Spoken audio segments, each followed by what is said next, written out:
Assalamualaikum warahmatullahi wabarakatuh. Hamdan wa syukran lillah, salatan wa salaman ala rasulillah.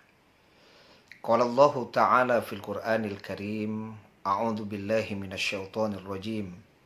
Wa in kuntum junuban fattahharu. Dan jika engkau junub, maka mandilah. Ini adalah penggalan surat Al-Maidah ayat 6. Dalam Islam, mandi itu kan ada dua. Ada mandi wajib, ada mandi sunnah. Kalau mandi wajib, seperti ketika seseorang dalam kondisi junub, maka dia lagi berhadas besar. Untuk menghilangkan hadas besar itu, dia mandi. Nah, itu namanya adalah mandi wajib. Kemudian ada satu lagi adalah mandi sunnah. Mandi seperti ketika seorang laki-laki akan berangkat menunaikan sholat Jumat. Itu mandi sunnah. Ada tata caranya. Kemudian ada waktu-waktunya. Jadi ada mandi wajib, ada mandi sunnah. Tapi kalau mandi sebelum memasuki bulan Ramadan, yang dikenal dengan istilah balimau, ini tidak ditemukan. Karena memang di zaman Nabi, kemudian sahabat, tabi'in itu tidak ada istilah balimau. Tapi kemudian di masyarakat Minangkabau itu ada istilah balimau. Seseorang mandi menjelang memasuki bulan suci Ramadan menggunakan jeruk nipis. Kan itu yang disebut dengan balimau. Ada yang sampai mengatakan tata cara mandinya pun seperti mandi wajib. Tapi ini tidak pernah ada dalam penjelasan baik dari Rasulullah, sahabat maupun tabi'in, tidak ada. Tapi berkaitan dengan ketika seseorang sangat bahagia memasuki bulan Ramadan, kemudian dia ingin tampil istimewa memasuki bulan yang istimewa ini. Pengen dia harum, wangi, bersih. Ya tentu tidak salah kalau kemudian dia mandi agak berbeda dengan mandi yang sebelumnya. Ya seperti dia gunakan sabun yang khusus, yang wangi, sampo yang khusus gitu ya. Lalu dia mandi, ya mandi. Ya kalaupun dia ingin kemudian mandinya seperti tata cara mandi wajib, ya tentu tidak ada pula larangan berkaitan dengan itu. Karena hukumnya kan boleh saja, ya. Tapi tentu tidak jatuh kepada sunnah ataupun wajib. Karena yang wajib dan sunnah ini kan tata caranya dijelaskan oleh Rasulullah. Ya kalau boleh, pendapat ulama tentu boleh.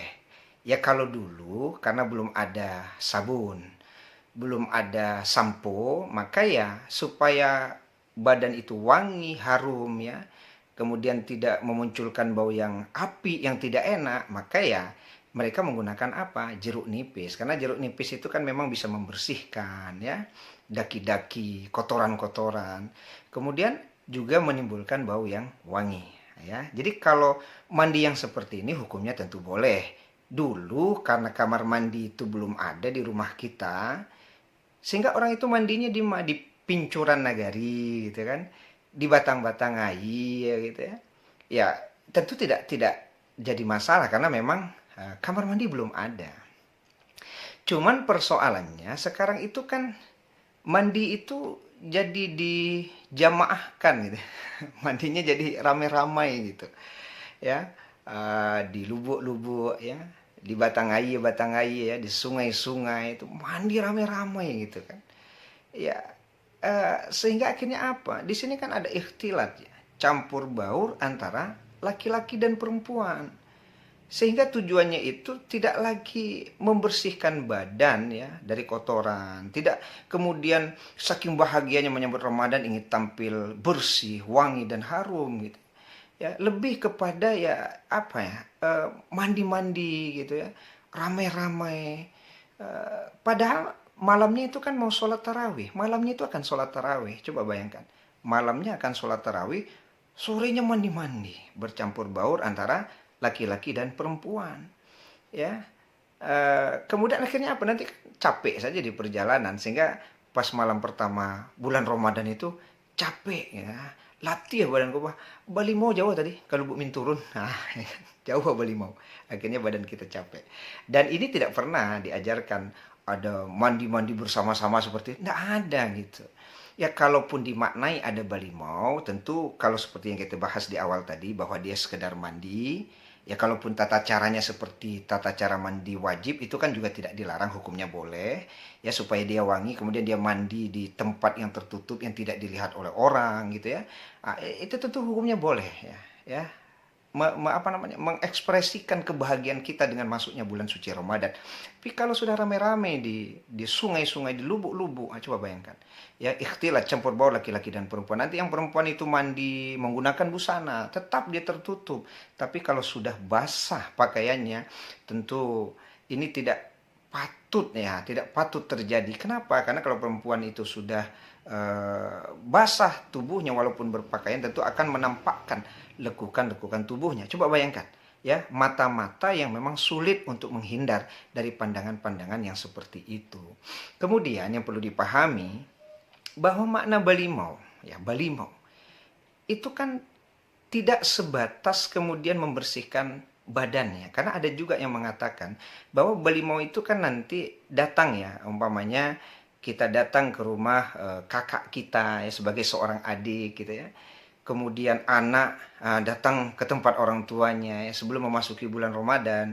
Ya ini pun sebenarnya tidak pernah dilakukan oleh Nabi dan sahabat. Tapi kan ini juga tidak kemudian dilarang, karena ketika seseorang ingin memasuki bulan suci Ramadan dengan hati yang bersih, kalau badan kan sudah dibersihkan nih, kemudian dia ingin masuk ke dalam bulan Ramadan dalam kondisi hati bersih. Nah, bagaimana cara membersihkan hati? Pertama tentu bertobat kepada Allah Subhanahu wa taala.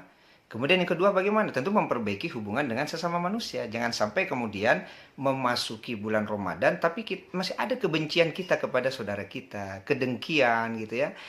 Belum bersapaan gitu ya. Ini kan termasuk hal yang bisa membersihkan hati. Walaupun sebenarnya membersihkan hati atau meminta maaf kepada saudara kita itu tidak harus menjelang bulan Ramadan. Jangan sampai Bapak tidak minta maaf ke orang tua, tunggu dulu menjelang bulan Ramadan. Iya kok lai basobo jo menjelang bulan Ramadan. Kok lah mati dulu Pak. Sementara kita belum saling memaafkan. Tapi tentu tidak pula salah ketika ada seseorang memasuki bulan Ramadan kemudian dia meminta maaf ya kan. Adiknya meminta maaf kepada kakaknya ya kan, memasuki bulan Ramadan, anak gitu ya meminta maaf kepada orang tuanya memasuki bulan Ramadan. Tujuannya tidak lain dan tidak bukan membersihkan hati. Ya, barangkali di sini juga ada makna balimau tadi. Ya mudah-mudahan kita tidak salah di dalam memahami konsep balimau. Bahwa tujuan balimau tidak lain dan tidak bukan adalah membersihkan badan, membersihkan diri, kemudian membersihkan hati. Sehingga kita bisa menjalankan puasa Ramadan dengan baik, menjadi pribadi yang bertakwa. Wallahu a'lam bishawab.